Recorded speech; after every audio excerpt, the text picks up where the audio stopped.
Telangana RTC సమ్మెపై ఉత్కంఠ కొనసాగుతుంది. మే 7న సమ్మెకు వెళ్తామని తెలంగాణ ఆర్టీసీ కార్మికులు ప్రభుత్వానికి తెలిపారు.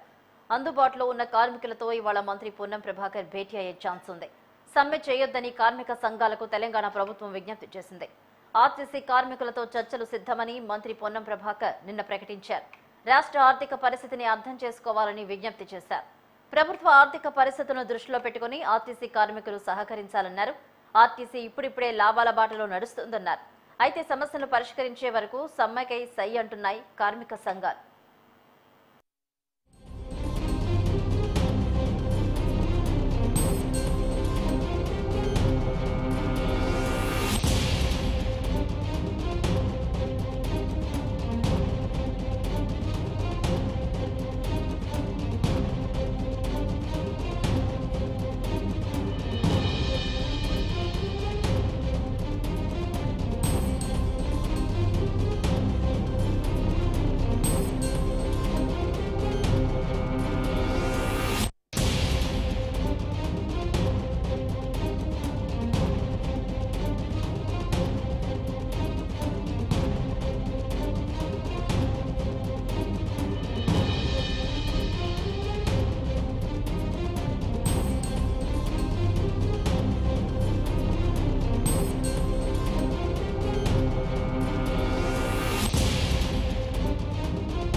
తెలంగాణ ఆర్టీసీ సమ్మెపై ఉత్కంఠ కొనసాగుతుంది. మే 7న సమ్మెకు వెళతామని తెలంగాణ ఆర్టీసీ కార్మికులు ప్రభుత్వానికి తెలిపారు.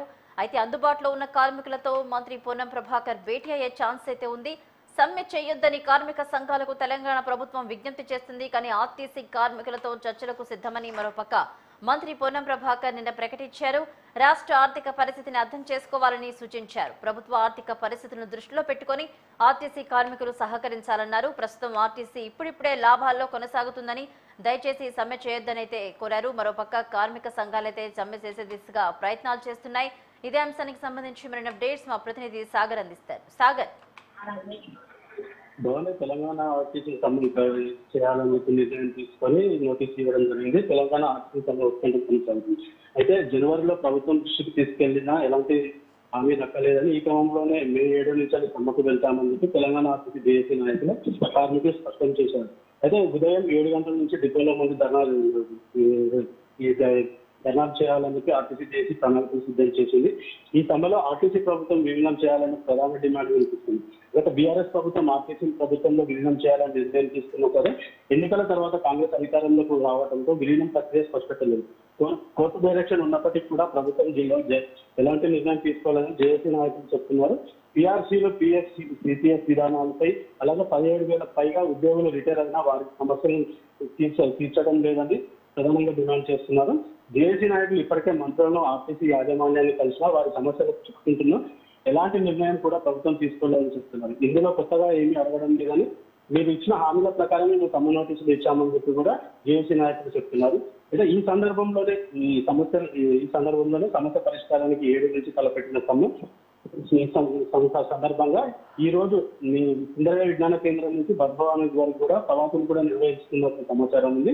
ఈ సందర్భంలో ఆర్టీసీ కార్మికులు ఈ సమస్యను చర్చించేందుకు ప్రభుత్వం కూడా సిద్ధంగా ఉందని ఇప్పుడిప్పుడే ప్రభుత్వం గాడిలో పెడుతున్నామని చెప్పి రవాణా శాఖ మంత్రి కూడా చెప్తున్నారు.